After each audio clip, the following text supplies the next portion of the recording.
Morning. आज हम आपके बीच में लाए हैं 12th का एक टॉपिक है रिलेशन।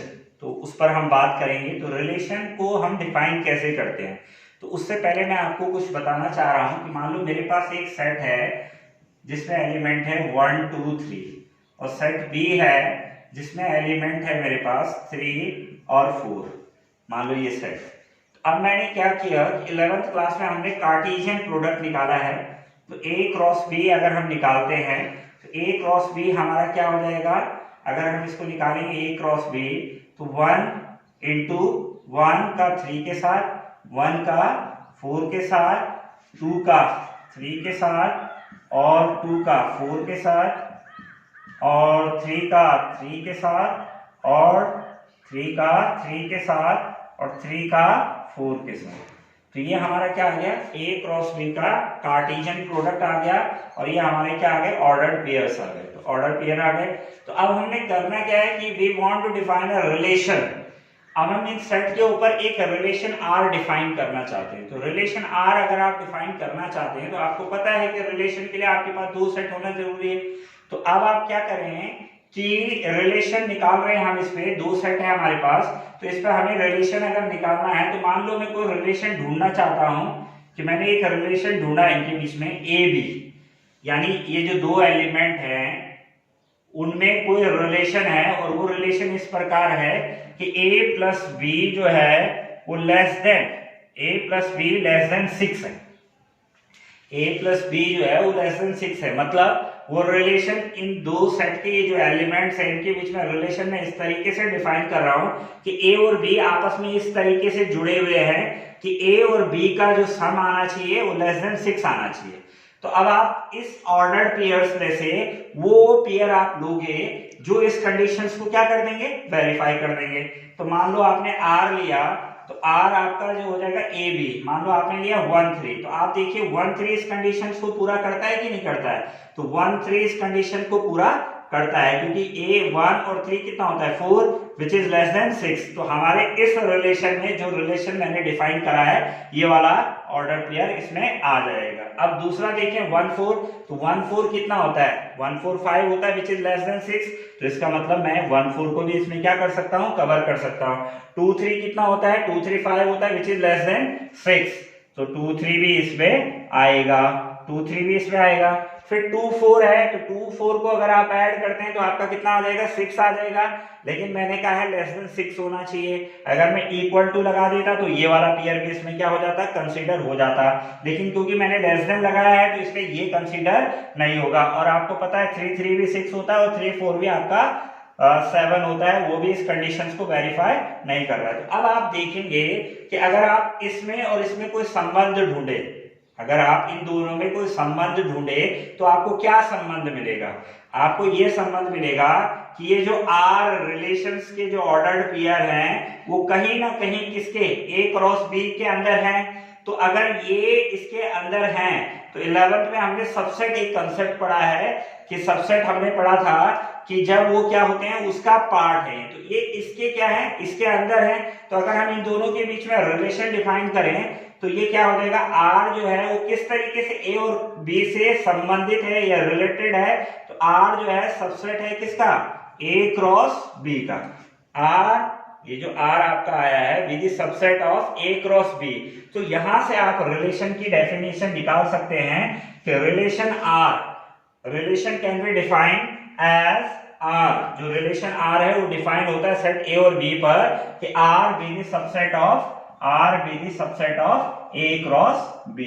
यानी सेट A से सेट B पर जो रिलेशन R है वो सबसेट आ जाएगा किसका, A क्रॉस B का। तो ये हो गया रिलेशन। अब हम थोड़े से रिलेशंस पर, क्योंकि जो 12वीं में हमारे पास रिलेशन है उनमें कुछ मुख्य रिलेशन है जो उन पर मैं बात करूंगा। जो हम 3 बात करेंगे, एक करेंगे रिफ्लेक्सिव, एक मैं बात करूंगा सिमेट्रिक और एक मैं बात करूंगा transitive.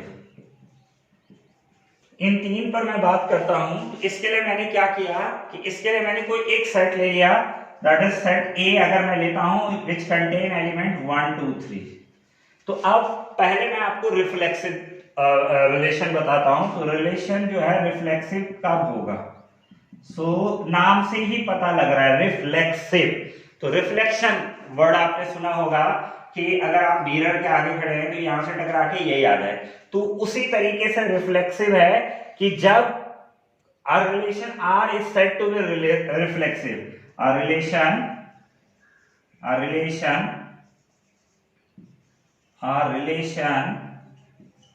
R is said to be reflexive. A relation R is said to be reflexive if A related to R, और this can be related, इसको ऐसे भी लिख सकते हैं कि A related to A।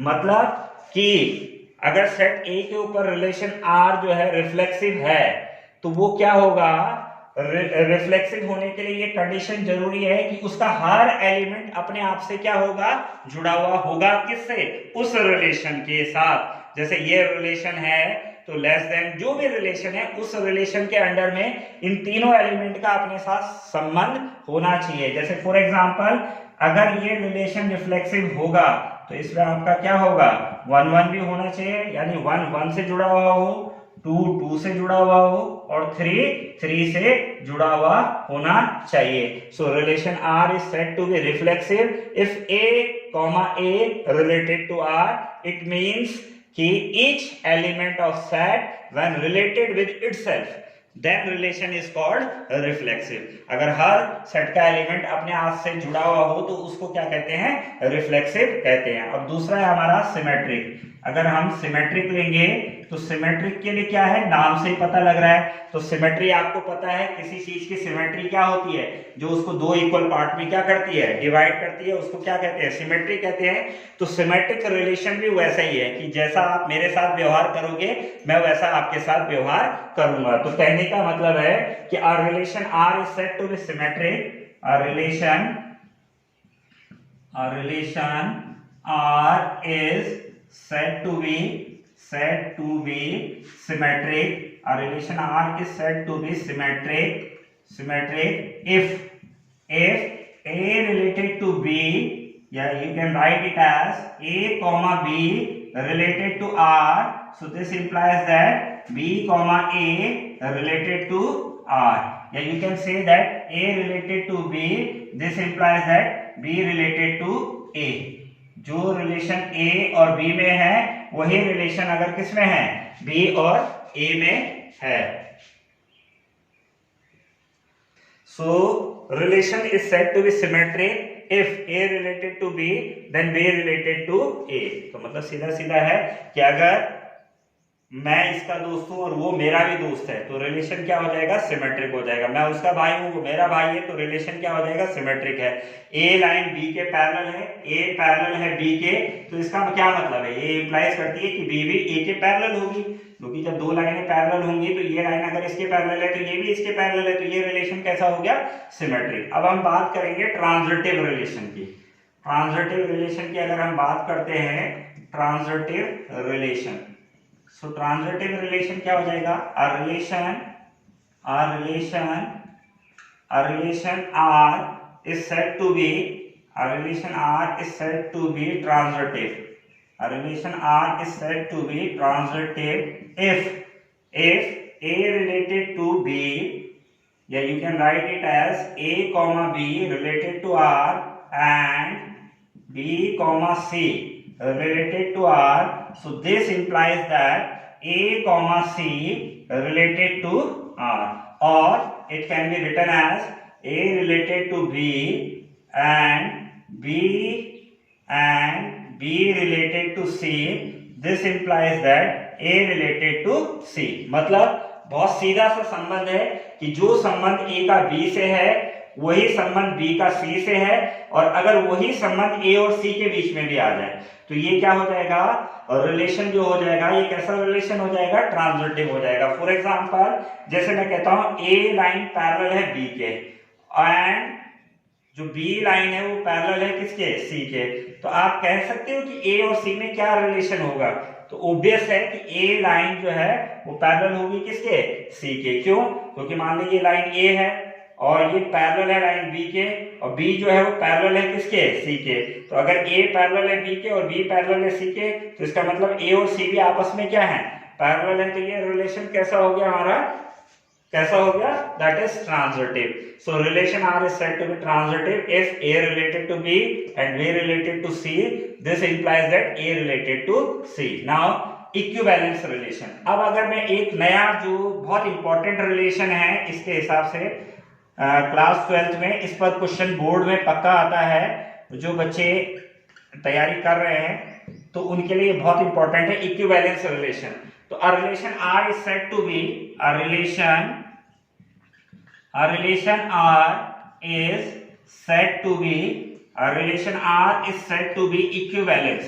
A relation R is said to be equivalence if कब, अगर रिलेशन क्या होगा, रिफ्लेक्सिव होगा, अगर रिलेशन क्या होगा, सिमेट्रिक होगा, और अगर रिलेशन क्या होगा, ट्रांजिटिव होगा। यानी रिलेशन को क्या होना पड़ेगा, रिफ्लेक्सिव होना पड़ेगा, रिलेशन को क्या होना पड़ेगा, सिमेट्रिक होना पड़ेगा, और रिलेशन को क्या होना पड़ेगा, ट्रांजिटिव होना पड़ेगा। रिलेशन को क्या होना पड़ेगा, ट्रांजिटिव होना पड़ेगा। So a relation R is said to be equivalence relation on a if it is reflexive, symmetric and transitive। तो अगर कोई रिलेशन इन तीनों कंडीशनों को एक साथ सेटिस्फाई कर दे, किसको, रिफ्लेक्सिव रिलेशन की भी, सिमेट्रिक रिलेशन की भी, और ट्रांजिटिव रिलेशन की भी, तो उस रिलेशन का नाम, उसको आप क्या बोल सकते हो, इक्विवेलेंस रिलेशन बोल सकते हो। तो ये बहुत इंपॉर्टेंट टॉपिक है बच्चों।